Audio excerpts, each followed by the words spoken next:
This was one of the craziest rounds I've played on the Garmin in a long time. Today we are playing Royal Queensland Golf Club for the online golf tournament this week on the Garmin R10. Like always, our goal is to go out and obviously try to win. So let's see if we can do that. But man, after playing this tournament, I can tell you that this round was one of the most chaotic rounds I've played in a really long time. And as always, these 18-hole videos are going to be split up into 3 parts. So we have the first 6 holes today and then the final 2 parts of the tournament coming out shortly afterwards. So let's get straight into this and see what we can shoot. We are even through 1 after barely missing the 1-putt ring on the first hole. We have just a flip wedge into the second hole here, and we just put it outside of the 1-putt ring once again. So there's 2 pars to start off, and it maybe feels like a bit of a missed opportunity, but there's plenty of more golf to be played, and we are just easing into the round right now. Hole 3 is a decently long par 4. I hit driver off the tee and barely caught the left side of the fairway. We had 156 yards in for our second shot.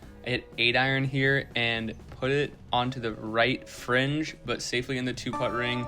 And we'll take another par, and we have an 160-yard par 3 for our next shot. So just another stock 8-iron here, and put this one safely onto the green. But once again, another par. So we're playing pretty boring golf right now, but honestly, this is just the calm before the storm and where everything kicks off later in this round because it gets insanely hectic. And I'm glad I got to play some boring golf because the next 2 parts that you guys are gonna see is absolutely insane.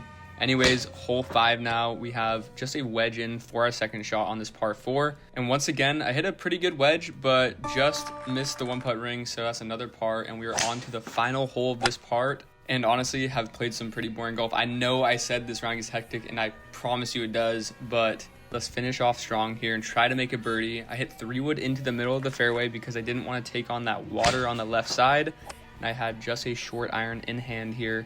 And let's see if we can put it in the 1-putt ring. I clipped the edge of it, but once again, that is another 2-putt par. So we start out with 6 pars here, but trust me, folks, it gets insane coming down the stretch.